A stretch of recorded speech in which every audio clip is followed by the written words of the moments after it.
and Gary Lane. That's who you all are going to get to hear from today. They're famous. They're wonderful. They're dear. They're producers. They're in business. They're entrepreneurs. These guys really do it all. I've never said these guys in my life. Anyway, welcome, audience, wherever you are sitting today or wherever you're driving. Try to tune everything else out. This is really going to be a fun conversation. Larry and Gary, identical twins. They're out in LA, so they're in the midst of the entertainment world. My daughter's out there, and I can't wait till they all get together. They have done something quite unique that I, as girl, lady, woman, however anybody, looks at us, they have done something so hugely important. They have made a film, Still 9 to 5. And oh, how that touches my heart. Working 9 to 5. First of all, it's fun. The next thing is you think about those incredible actresses, right? I Yes. mean, oh my goodness. But in the overall grand scheme of things, this is such an important contact. This is such an important conversation and movie. The word still, it's real. I'm from the 9 to 5 age when the movie was made, and I'm just a little bit younger than the stars of that show, and the experience was the same. So I would love to get going on what I felt, and I believe we share, is such a fun, hilarious, and very educational documentary about 9 to 5. Larry and Gary, welcome. Applause. Thank you for Carroll. having us, We're Carroll. glad to be here. Thank you so much. And people don't, it was 1980, so it's been 45 years since that original film. And I have to start out, Camille Hardman is my co-producer and co-director. She's obviously not here today. And my brother is an executive producer on the film. So Camille is such a big part of it. So I'll reference her a lot today. So if you hear me randomly say Camille, then you know exactly what I'm talking about. But the way Still Working 9 to 5 came about in 2018. Dolly Parton, Lily Tomlin, and Jane Fonda, they were on the Emmys. They did like a fun little cameo and came out and did an award. But people started saying, why do we never have a sequel to that? And so there was all this sequel buzz about a new 9 to 5. So I had a long talk with him and I was like, 9 to 5 has been a movie, a song, a TV series. It's been a musical. Now it's going to be like a sequel. So I wanted to document everything 9 to 5 had been. And that's what the initial idea was. And then through my partnership with Camille and wanting to get her take on the idea, because she was a documentary filmmaker, and she kind of did a deep dive. Camille is she'll dive into things. She'll really think about it, marinate on it. And so she actually, over that night, she found a woman named Karen Nussbaum who ran the 9 to 5 organization in Boston of clerical workers. And she found out this whole movement happened behind the movie, and that's what got the movie made. So we kind of say now, when the 9 to 5 fandom met the 9 to 5 feminism with Camille, that turned into the documentary that we had initially made. So you were just thinking, this is wonderful. Why has someone not done this? You actually heard, you were listening to what people were hoping for. Yes, absolutely. And we were going to film right on up till the sequel. And, at this point, it's kind of interesting how it happens. The sequel kind of went out the window because they always talk about it, but it would never get made. And, Dolly even makes a joke. They're going to have to call it 95 by the time they make it. Because they're all going to be in their 90s. But now Jennifer Aniston is talking about doing a remake, and she wants to cast like a younger set like Zendaya. She's even put a wish list out there like Sydney Sweeney of people she wants to put in this new one. And the sequel never happened. And we landed in the middle of COVID. And so we were very fortunate because we interviewed Dolly, Lily, and Jane. And then Dabney Coleman, who was the boss, he was our last interview. We interviewed him February 20th of 2020. And a week later, COVID shut the world down. So we luckily had all our interviews and were able to edit all the way through COVID.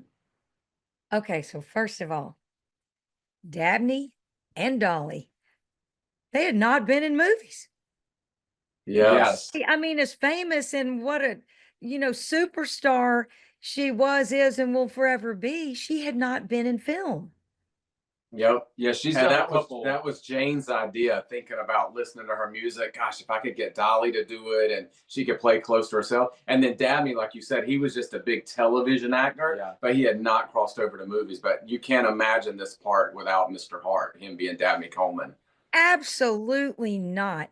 And the three of us, we visited about this a little bit because recently we were talking about International Women's Day. And Hmm. I have never been so excited because I do think that it's so cool to have you all have speared this amazing still 9 to 5, because the entire movement, it's not just women, it's people that support women and support the importance of everyone's,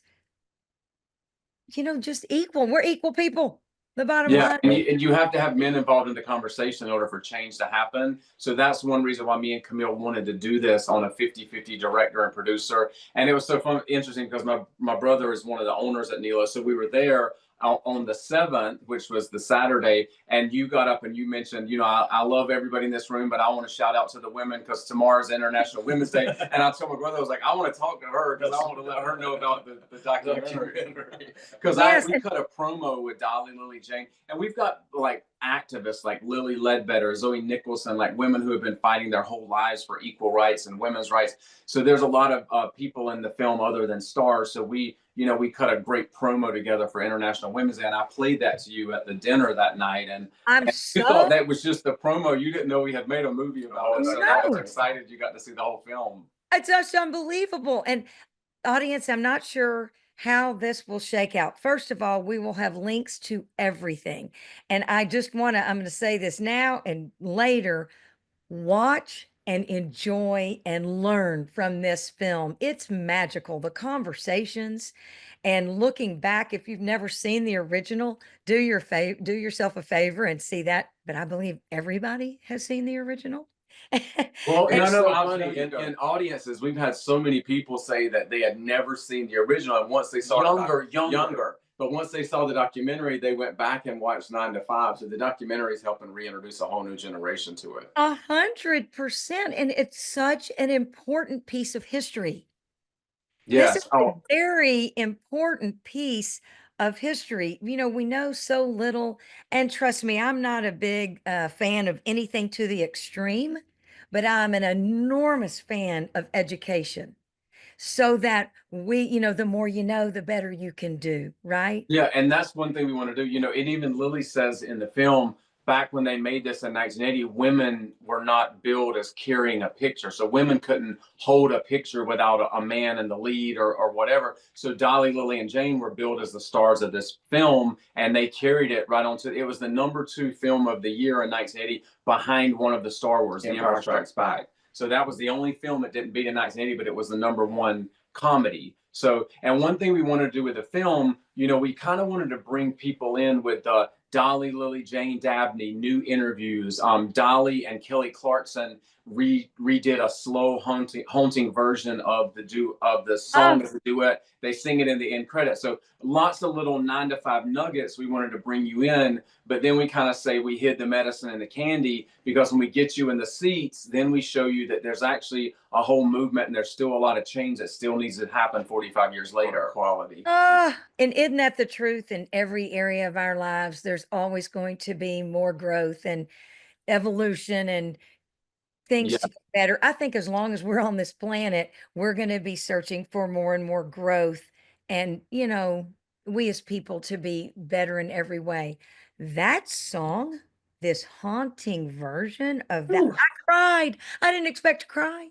It's incredible. So, cheers to y'all on so many We levels. We could make a documentary on the getting that song put together. Well, I'll say this, Dolly, a lot of her songs have been recorded over and over, like I Will Always Love You, Whitney did it. But 9 to 5 is one song that nobody's ever redone. They've never changed it because back in 1980, it really went along with the movie. It was the women's anthem, so she never touched it. So Shane McAnally, who's also an executive producer, he's a really good musical guy, and he's a producer, big, huge in Nashville. He said, is there any way Dolly would let me kind of work on the arrangement? To Steve Summers, who's our creative manager, and he's also an executive producer. But he said, can I work on the arrangement and change it around a little bit and see what I can do with it? And Dolly gave her blessing, and she loved it. Oh, so no, there was a whole setup. I got to tell you. So Steve Summers called us and he goes, "Are y'all sitting down?" And I was like, "We are now." And he said, "We played Dolly the new song. They just got one of the ladies that Shane repped on the label to sing the new version, the slowed down version.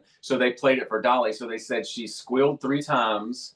And then she just listened to it over and over for a whole day. And they said, Dolly has had a spiritual awakening. And I was like, I don't know what that means, but it's going to be good. So she knew that she wanted to turn it into a duet. She knew where she wanted to sing her parts, and she wanted to find a partner to sing the song with her. And I can say now because it's already out, but so Adele was doing her new album, which would have been 30 at the time. You got to think this is like 5 years ago. So she was recording that. She held on to it for like 6 weeks, and then she wrote Dolly and said, I love you so much. I've got to do that. I can't focus on anything else. And she couldn't do it. And then Kelly Clarkson was the next one. And we were so happy when Kelly and Dolly sang on it. It's fabulous. I mean, it is fabulous. And that gives me chills. Isn't it interesting also? I'm not a believer in things are supposed to happen, but I do believe there's not a coincidence when there's a timing, like it didn't work out for Adele. Yeah. And it did work out here. This was the version it was supposed to be. I And think then Kelly, because Kelly loves Dolly, so she had Dolly on her show, and her and Dolly sang half of the new duet and it cut into the original. So Dolly talked about the documentary, so we were so excited about that as well. They did that exclusively for the documentary, and Steve Summers is her creative manager. He said, I've listened to 9 to 5 on her concert stages. I've heard it 1,000 times, but the way y'all slowed it down and made it haunting, you really finally hear the words that Dolly wrote. I mean, you can really hear it. Yeah. So. agree with that 100%. Now, I have 2 questions that I know the audience is desperate to know. Everybody, these huge stars that you all are working with and talking to, are they as dear as they seem to all of us from the screen? Absolutely. And I'll tell you, Dolly was the first one. She was the first celebrity interview. Karen Nussbaum from the 9 to 5 organization was the first interview, and then we interviewed Dolly next. So Dolly being the first one of the cast, of course, we had created a lot of questions because Camille did all the interviews. She was kind of like the Barbara Walters, so she conducted every interview. But we had a long list of questions for Dolly, so we had to send them over early. And Dolly's like, gosh, this is a lot of questions. I want to get them all done for them so I don't run out of time. So Dolly came 30 minutes early, but thank God we had the lights and everything set. We were so excited about it. We were already set for her to come, but just so she could answer all the questions, she came 30 minutes early. And with Lily, when you're interviewing Lily, you just laugh the whole time because she'll say stuff to make you laugh. So and you're trying not to laugh. Camille was trying not to laugh, and Jane was she was hard because she was doing the Fire Drill Fridays at the time in Washington D.C. So we did have to go to D.C. to get Jane, but we had a wonderful interview with her, and she knew we had already interviewed Dolly and Lily and not Dabney at the time, so she was just very happy that we had got everybody together and gave us props for that. And I'll say one more thing. There's something called fair use, which means you wouldn't have to pay for a clip. So basically, if new Dolly or current Dolly says something about what old Dolly was doing back in 1985, Dorley, if she sets it up the right way, you don't have to pay for that footage because it's fair use because new Dolly was talking about it. So there were literally about 21 things from our lawyer that needed to be said the right way. So we wrote the lines out for Dolly, and she read them off in the studio. She did the audio in the studio, so it will be right for the fair usage the way we needed her to say it. It was amazing. I mean, that is amazing. And I know that made an enormous difference. The little production that I've dabbled in, the short and stuff that we're working on, that is an enormous savings. Yes. Oh yes, and I will say I want to give everybody props.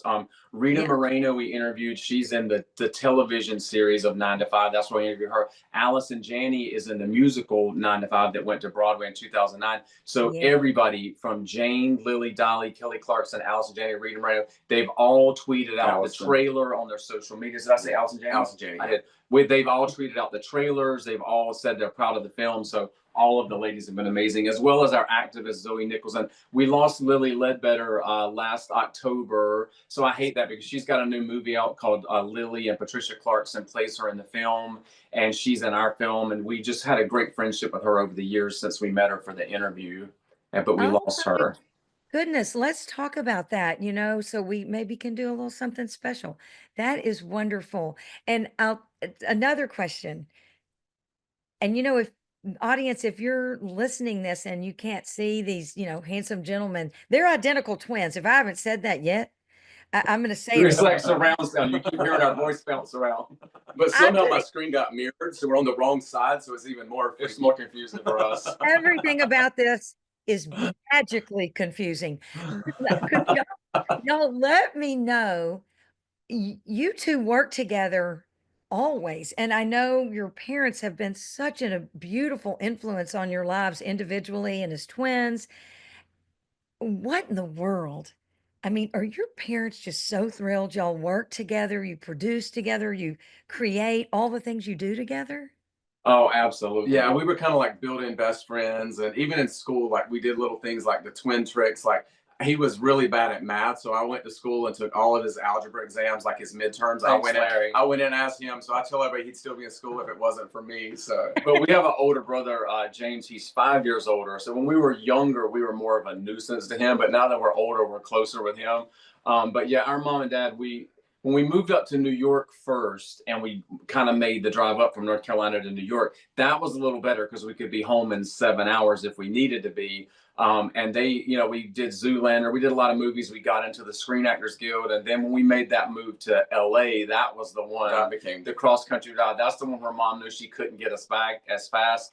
So that was a hard move, but they've kind of watched us. I mean, we won Fear Factor on NBC. We won Wipeout on ABC. If it's a crazy show with a big money pop, we'll do it in a minute. Because our agent, they're always looking, because they'll do a specialty twin show, like all identical twins. So we would always get called in for that when we were the Southern. But everybody's like, well, how did you book them? And I was like, well, what we do is when we go into the audition, we talk a little slower. We make them think they're going to get the rednecks on TV. And then when we get there and the cameras are up, we take all that off. And they're like, what happened? No. You have a really thick accent. We're like, oh, that's not for camera. That's for audition. That's how we get cast. That is so fun. It's a little bit how my dad got my mom. He tricked her. Okay, so another story. I love this so very much.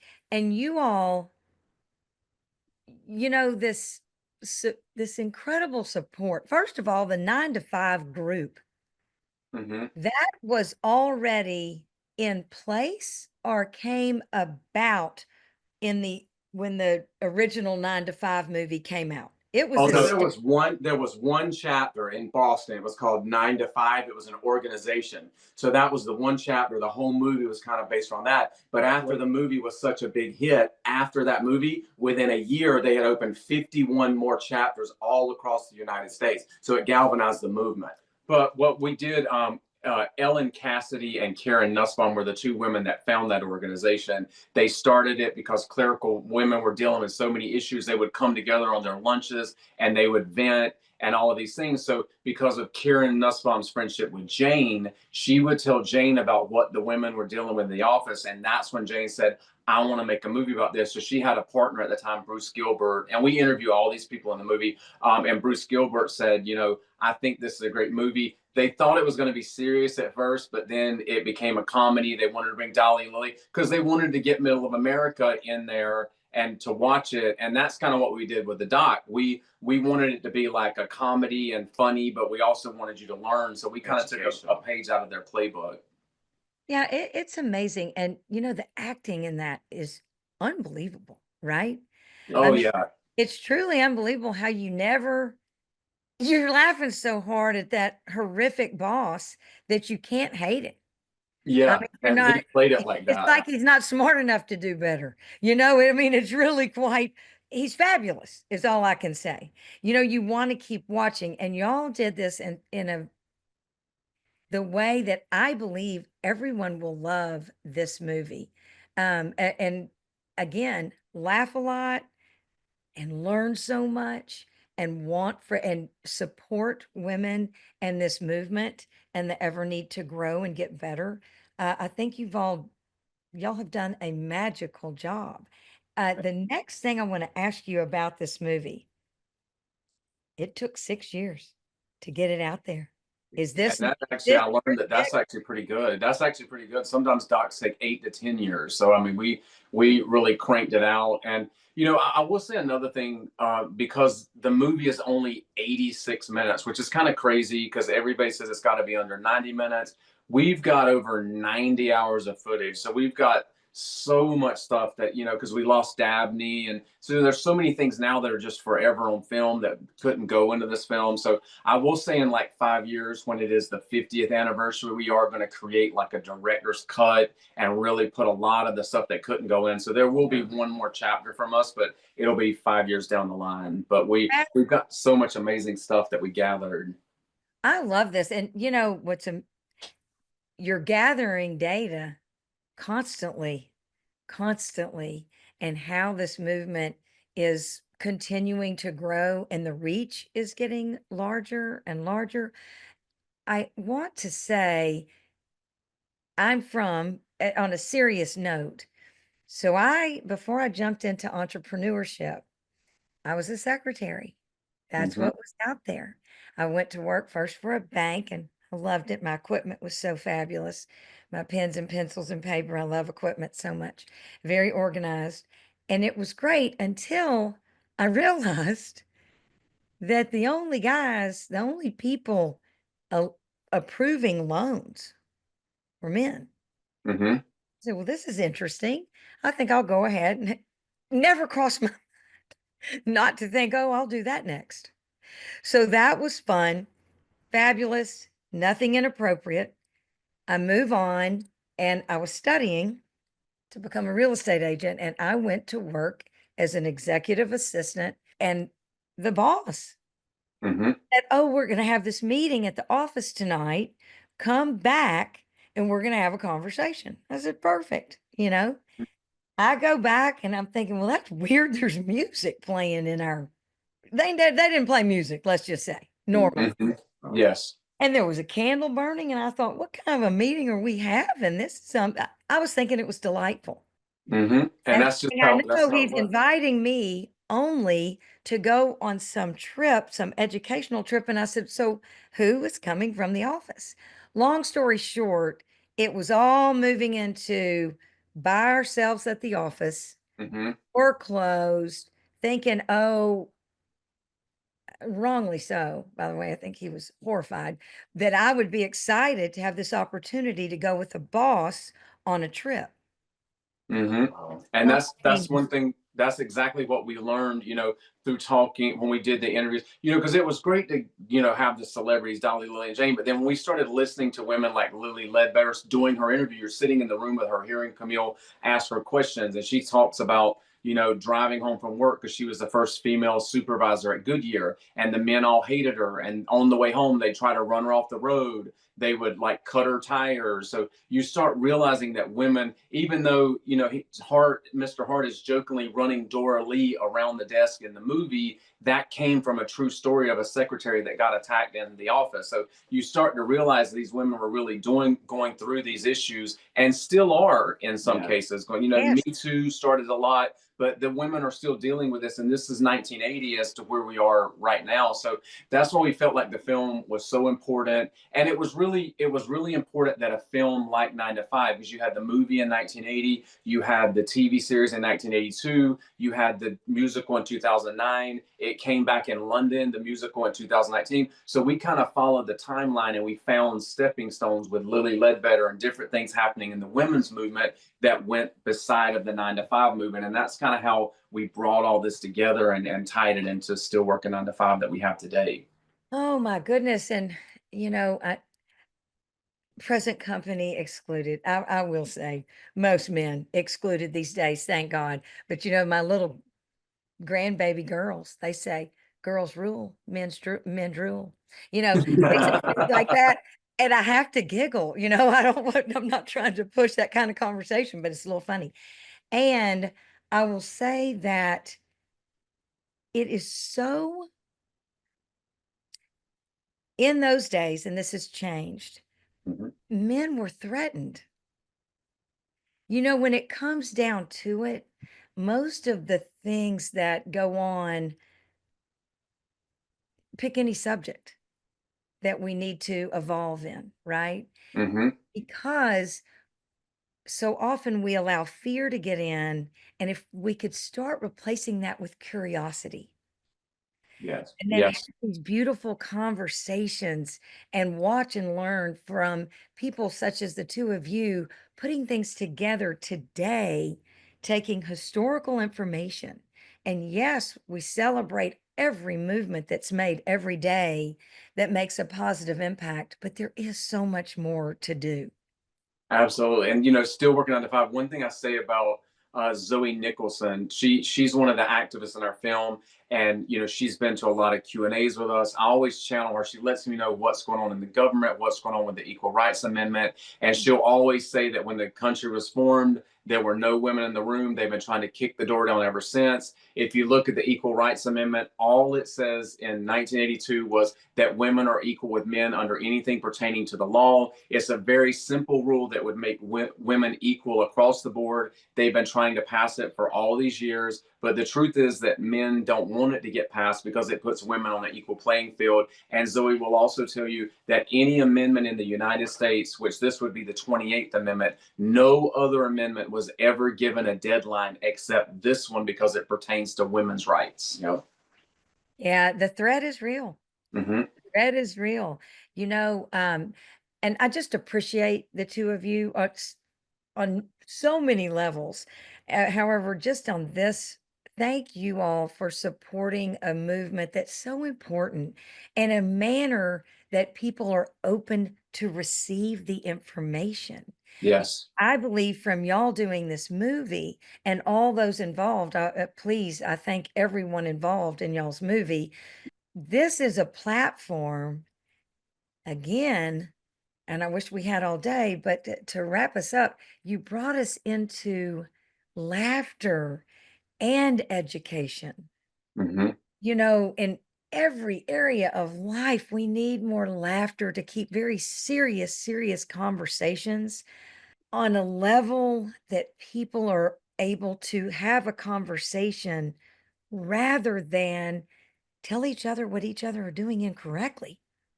Right. Absolutely. Right. Absolutely. You've got to, I feel like film and laughter is a way to bring people together. And 9 to 5 is just so recognized. We knew that if we, when we started, we didn't know we were going to get Dolly, Lily, and Jane. We didn't know Dolly and Kelly were going to put a new duet out into the world. So all of these things just kind of fell in place. Now, Jennifer Aniston is going to do this remake, which will be a whole new audience. Hopefully, Dolly, Lily, and Jane might cameo in that, but it just keeps 9 to 5 continuing to go. And like I said, we will put a director's cuts because there's so much stuff we couldn't get in there. It might be a docu-series, but it'll be the 50-year anniversary in 5 years, and we've got so much stuff that we want to put in there, especially when you lose Dabney and these ladies are getting older, and we lost Lily in our film. So we were just so glad we could capture those moments with them before we lost them, and we're so proud of them. I will say, I've got to say, Apple TV is a partner with us. It's streaming now. Amazon Prime, and then tomorrow is April 1st, so this is not an April Fool's Day. So tomorrow we hit 6 new platforms, which is almost unheard of. We hit 6 Yes. new streaming platforms that all wanted to carry our film. So Roku, Xumo Play, Plex, Hoopla, Future Today, and Vizio. We'll hit all of those tomorrow, which is April 1st. So we're I excited about love that. that. And audience, I will put that, we will make sure that you have that information in the Yes. summary of how you can, first of all, follow these guys and see what they are working on. I mean, these are special, special human beings. I cannot thank you all enough. Is there anything that you want to make sure the audience knows that we haven't touched on, that it's such a huge subject and we have such a small amount of time. Anything that you two would like to share to make sure that the audience understands? Well, I'll say that we do have a lot of information and really good stuff. It's www.stillworking9to5.com, and that follows our journey and where we're streaming. And we do still have some events coming up where we're going to be screening the movie as well, so all around the U.S. And just if you see the movie on any of the streaming platforms and if you like it or you're moved by it, just share it. That's all we want to do is just get the word of mouth out there. We have Instagram, TikTok, Facebook, Twitter. It's all Still Working 9 to 5. So just follow our social medias and just tell people about the film if you like it. And anybody you know that loves Dolly, Lily, and Jane or 9 to 5, it's definitely a film you want to see because there's so much behind the scenes, the making of, the stuff you didn't know, like Lily almost wanting to quit the film on day 2. So there's a lot of stuff we didn't even know that we're so happy we've got it all in a film, but it's also an educational film too. And Carroll, we want to thank you for having us on because you're an amazing person too. And thank you, Carroll. Appreciate this. This is wonderful. Making this dive into the entertainment world, it's such a privilege because it is a platform that reaches so many people. And I'm just, I really, I'm honored to have you all as guests today. And we're going to spread the word and support all, women. And we're going to support everybody's, we're all children of God. Yes, that's right. Period. End of story. And, the respect and kindness is what I think curiosity gets us there. So I am so excited. Thank you for you and the incredible, brilliant actors and actresses, the people behind the scenes and all the things. I love to laugh and I love to learn. So thank you so much. I can't wait to be with y'all in person. Sometimes. Yeah, absolutely. And thank you for having us here. We really appreciate it and all of your audience. Okay, audience, spread the word, spread the word.